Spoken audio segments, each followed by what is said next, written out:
Good morning, students. Here we are going to complete our chapter first, class 11th, the portrait of a lady. But that was not so. After 5 years, I come back home and was met by her at the station.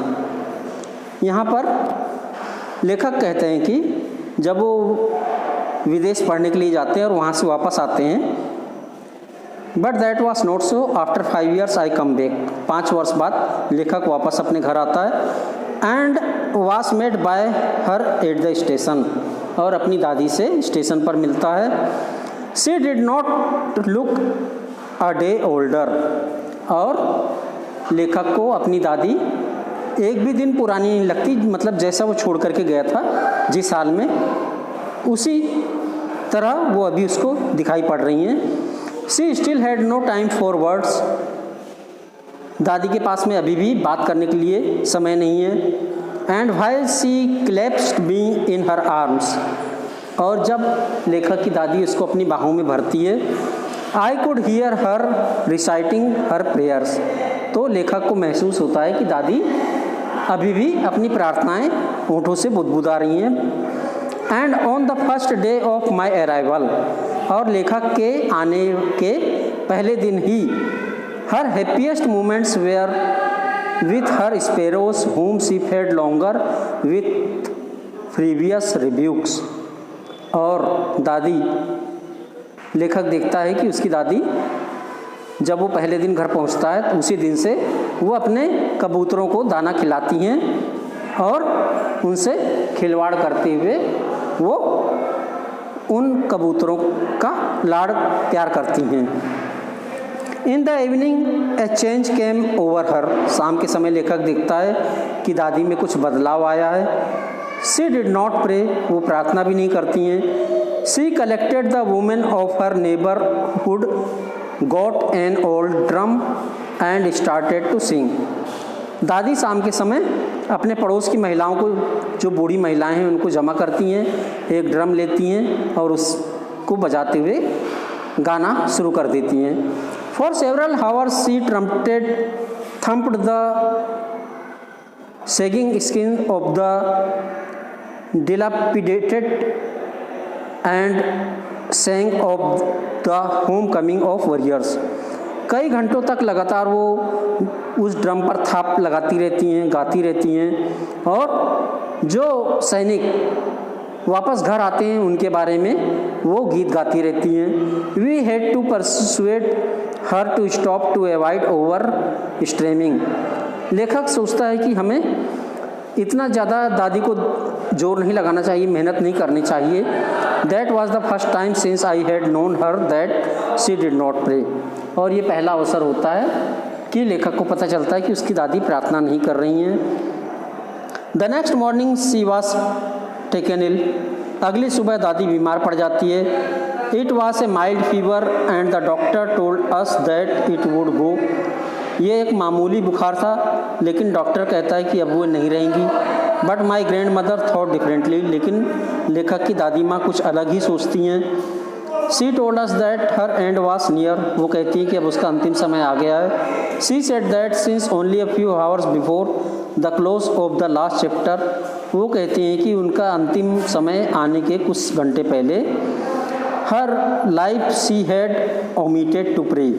वो अपने अंतिम समय में जीवन के कुछ प्रार्थना करना चाहती हैं. She was not going to waste any more time talking to us. वो अपना समय बात करने में व्यर्थ नहीं गंवाना चाहती.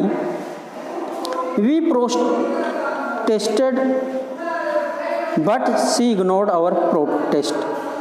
लेखक कहता है कि हमने इस पर आपत्ति की, लेकिन उन्होंने हमारी आपत्ति को अनदेखा कर दिया. शी ले peacefully in bed praying and telling her beads.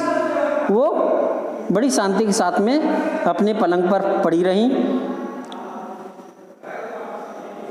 Even before we could suspect her lips stopping moving and the rosary fell from her lifeless finger.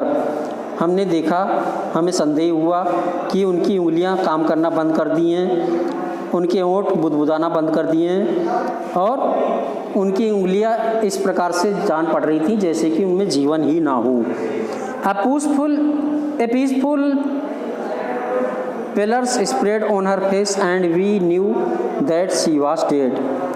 एक अजीब प्रकार की शांति, पीलेपन लिए हुए शांति उनके चेहरे पर फैल गई और हम समझ गए कि अब वो मर चुकी हैं।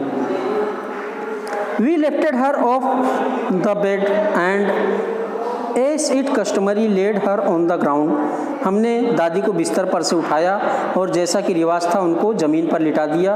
And covered her with a red shroud, और उनको लाल कफन से ढक दिया। After a few hours of morning we left her alone to make arrangements. कुछ समय तक रोने पीटने के बाद हमने उनके अंतिम यात्रा की व्यवस्था की। फॉर हर फ्यूनरल, उनकी लाश को ले जाने के लिए। In the evening we went to her room, शाम के समय हम उनके कमरे में गए। With a crude stretcher to take her to the cremated, और एक स्ट्रेचर बना करके जिस पर कि उनको ले जाया जाता है लाश को दाह संस्कार के लिए, उसकी व्यवस्था किए। The sun was setting and had lit her room, सूरज डूबने वाला था और उनके दादी के कमरे में हल्का सा उजाला था। And veranda with a blaze of golden light, और बरामदे में ऐसा लग रहा था कि बहुत चमकीला प्रकाश फैला हुआ हो।